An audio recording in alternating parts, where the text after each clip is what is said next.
This program is rated PG. It contains themes and scenes which may not be suitable for very young audiences. Parental guidance is advised. Be advised that the views and opinions of the hosts and guests do not reflect those of the station.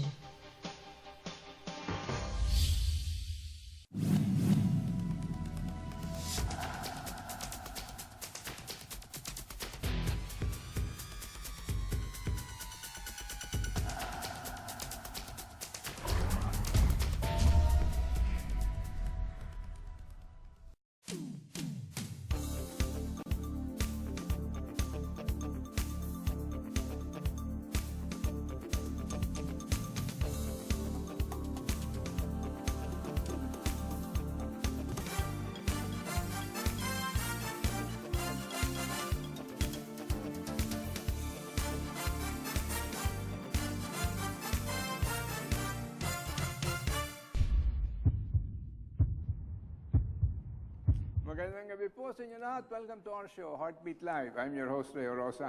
Kapiling tayo dito. Pag-usapan natin mga bagay na napakahalaga sa ating bansa. Alam po nyo, ngayong gabi, pinag-usapan ko itong dati nating suki dito na kung pwede siyang bumalik at makapag-share sa atin. Tungkol sa isang bagay na nag-uumpisang sumubo, pero ang mga implikasyon nito para sa ating bansa at sa ating kinabukasan ay napakahalaga. Ngayon, maraming mga ideyang umiikot dyan. At malamang itong programa itong nilagay natin dito para magkaroon tayo ng mas magandang pagkakaunawa. Ano ba mga issues involved dito? Ano yung ibig sabihin nito? Ano yung ibig sabihin nun? At para magkaroon tayo ng magandang pananaw, para makapag-forma ka naman ng matinuring opinion kung ano nangyayari. Hindi lang naman yan exclusive sa ilang tao o sa isang tao. Kanya dito, ang panauhin natin dati ngayong gabi ay wala nang iba kung hindi si Secretary ROILO GOLEZ, dating kongresista at saka dating miyembro ng or dating National Security Advisor. Graduate ng Annapolis yan. Ang ating boxing congressman and security advisor. So welcome, Carol. Thank you for being with us again tonight. Thank you very much, Ray. Maraming salamat. Magandang gabi po sa mga viewers ng Heartbeat. Alam po niyo, you will be hearing, of course, Secretary ROILO GOLEZ's personal views about the issue called Benham rice. Maraming tao dyan nagkakamot ng ulo. Bakit ba tinawag na Benham rice ito? Alam niyo kung bakit?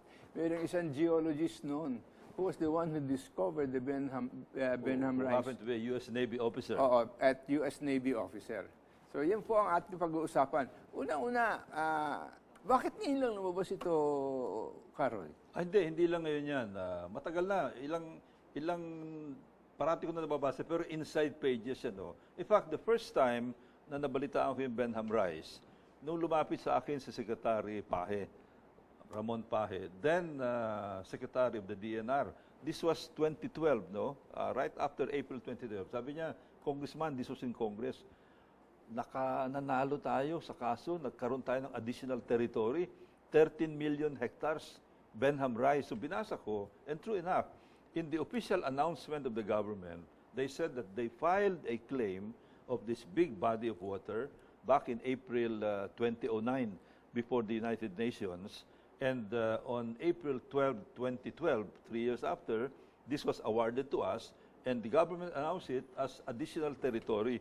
Before Benham rice, our territory was only 30 million hectares. That's land and then the inland sea. But with Benham rice, the government announced that our territory increased by 13 million hectares, and now it's 43 million hectares. So 13 million hectares in terms of area is bigger than Luzon and I understand even Samar combined. The question ko dito, what kind of claim did we really file? Did we file for territory? Did we file for sovereign rights? What did we file for? Because I've also read some reports saying, I think we filed a territorial claim because the Benham rice is part of the continental shelf of the Philippines. That's right. Nakakabit tayo doon. Continental shelf, and they studied the geology underneath, and our scientists were able to prove to the United Nations that this is an extension of the Luzon geology. In fact, they use Palanan, the Palanan shore something as a reference point, and even some points of Quezon, I think, because if you look at Part of the fault lines. yeah, part of the fault lines, not fault line, but part of the geological extension. No, fault line would have a basis because if you look at the geological history of the Benham Plateau, sometimes they call it Benham Plateau, Benham Rise. This rose closer to the sea level because of the subduction of one tectonic plate under another tectonic plate. So yung mataas na tectonic plate umangat because of, and this happened maybe 30, 50 million years ago. Pero bahagi pa rin at nakakonekta sa Pilipinas. That's right, bahagi pa rin. And I understand from the official statement of the Philippine government at that time, they referred to this. They referred to this as one of the justifications. Okay. At yun ang inaprobahan ng United Nations. That's correct. That's correct. Because I'm familiar with, they had a press statement right after April 2012, and that's how they described it. They described it as territory. And I'm so happy that Secretary De Lorenzana referred to it as Philippine territory. And then later, Secretary Abella of Malacanang, speaking for the President, announced that this is Philippine territory and the Philippines will defend it. Wala namang ibang bansang tumutol dyan. Wala naman. Wala namang ibang nagke-claim dyan sa lugar na yan. Wala, kasi walang kapitbahay. Ang kagandahan nitong Benham Rise, sa norte, walang kapitbahay dahil malayo ang Japan, malayo ang Taiwan. Sa east, wala rin kasi napakalayo ng Guam. Ang west, that's Luzon. Ang south, that's Bicol, the Bicol Archipelago. So walang kalaban dito. That's why I've been saying, wag na tayong mag-introduce ng any topic that would counter to this absolute Philippine claim as announced right after we won the Actually, UN there's decision. nobody really claiming that, saying that, although there was one slight article that spoke about it from somebody in China, saying that we had no right to claim it as territory. In other words, ang gusto niyang ipairalin doon, hindi, we respect your sovereign rights, but it's not your territory. Well, you know how China is. Anything to its they're favor. even starting to say that they have a right to claim part of the Arctic Sea. They're not an Arctic Sea country, but they're going in there to participate in the subdivision of the Arctic Ocean. Kung i-claim din niya yung Benham Rise, they might as well claim the Philippines. Baka ganun ang mangyari. Huh? Well, in fact, I saw some crazy articles authored by some Chinese, and I don't know if this is fake news or what, extending the 9-dash line of China beyond the Philippines, all the way to Guam, even including Okinawa, by the way. In fact, right now, if you look at Okinawa, this is a southern chain of islands south of Japan. Historically, they're trying to make that claim. That's how extensive China's claim is. Di, alam mo, actually, this is proven fact. That in the 1400s, China had the most powerful navy.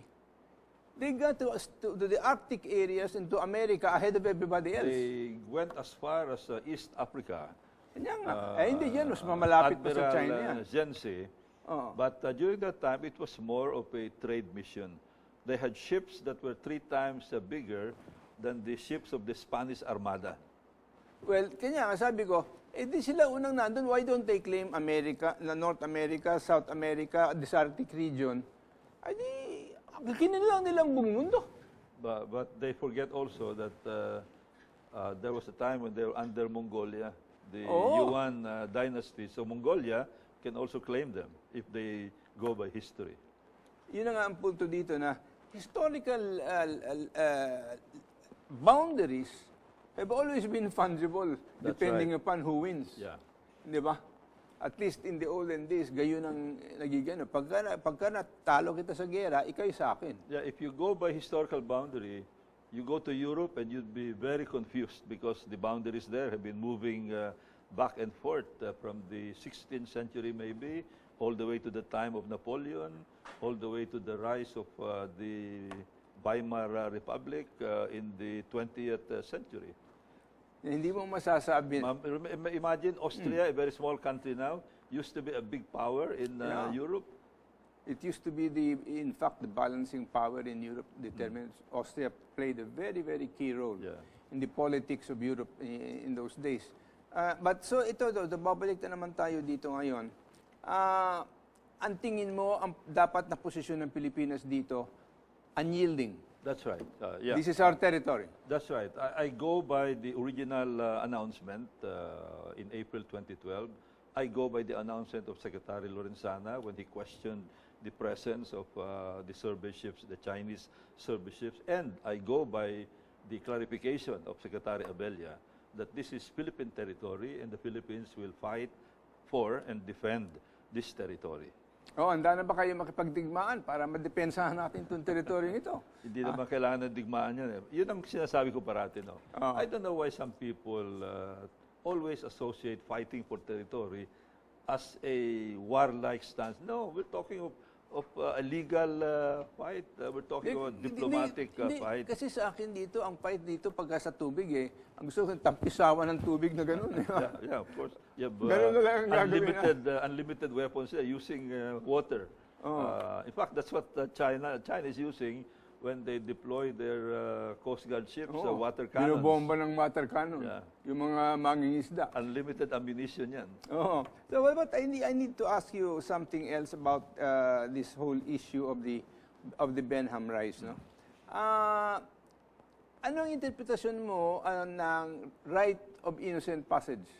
Well, or is it innocent passage or freedom of navigation? Freedom of navigation. Yung innocent passage, that's well defined in UNCLOS, no? Article 18 and Article 19. According to UNCLOS, innocent passage is the right of everyone when passing through someone's territory, when passing through someone's exclusive economic zone.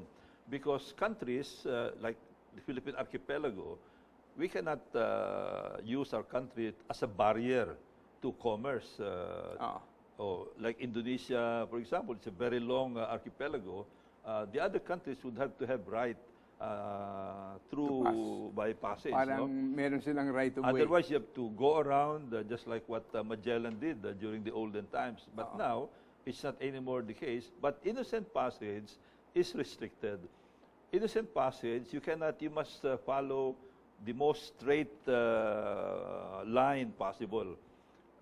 And you cannot stop except because of force majeure. They use the word force majeure, except if you are in distress. That's right, except if you are in distress or if you are helping another ship in distress. You cannot. And also, Article 19 prohibits certain acts while you are undertaking innocent passage. And two acts are very relevant in this case. Number one, you cannot do fishing. And number two, you cannot do research and survey along the way. Okay. And that's very relevant. Well, in the case of China, although you did not actually see them, because you cannot actually see survey. No, even if you watch a survey ship, you cannot, because everything is happening underwater. However, what you can make a conclusion is that the route have been circuitous. Pabalik-balik. Pabalik-balik, no? Pabalik-balik, mabagal ang takbo nila. Sometimes they go at about 1 knot according to the satellite photos.